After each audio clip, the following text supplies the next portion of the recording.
We've talked about this a lot. The only issue I would have about business coaching is we should have started it years before.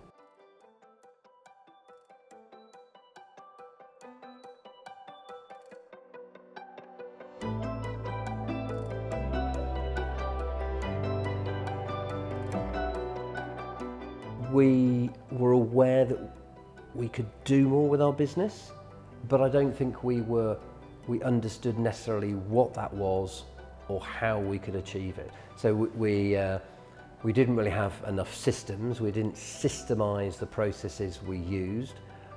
We didn't have full knowledge of all the figures, and then we weren't applying the figures and the fact. Well, there's a joke in our family.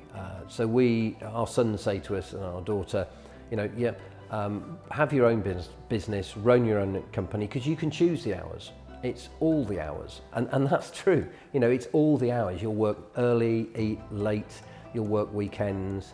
And it's trying to take that control. It's trying to have the confidence to be working on your business rather than just in it. And he set out a sort of a roadmap of things that we would be covering over the following weeks and months. We talked about what were our goals and ambitions. Were we really ambitious, or were we just a little bit ambitious? Last month we were struggling to get to our target, and I felt disappointed that we only just made it. And I suddenly realised that I'd had a change in mindset. I'd suddenly gone from, oh, that's a big target, to, why haven't we beaten that target? You don't sort of number them 1 to 50 and you do them in sequential order, so you don't get to something until week 50.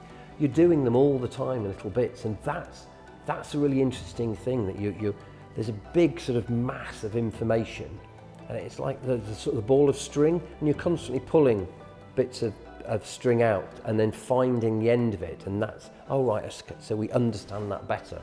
And that's been a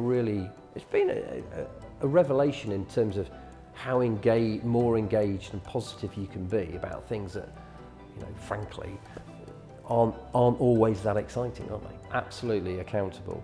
The differences are, each week you have a discussion, and each week at the end you agree goals. So we discuss the goals, and Bill will say, so what are the goals for our next meeting? And we normally have 3 or 4, sometimes more. Sometimes, because of work, you haven't done anything. You just haven't done that, sort of provided the drill down from accounts, or you haven't provided a graph of figures. And you turn up at a meeting, and you feel, that's one of the differences, you feel guilty that you haven't done it. Our turnover, we had one of our best years ever. And you have to bear in mind that it was a pandemic. Bill gave us the option of not carrying on. We made the decision between us to carry on, and Bill was absolutely phenomenal. I can't stress how much, from Trish and I's point of view, that he ensured that our turnover, our work grew through last year. He was such a positive element. We beat what we thought we'd do by turnover, probably 100 to 150,000 last year. In the first month of this year, we worked out on new turnover. We're 35% up on profit, on target profit already this year. Our work-life balance has improved. I think it's ongoing, but what is different is we're cognizant of having a work-life balance. And Trish and I have a much clearer idea of what the work-life balance is that we want to get to. At the moment, we're aiming in the 750, 800,000 sort of mark turnover, but we want to be 2 million plus sort of in the next 5 years.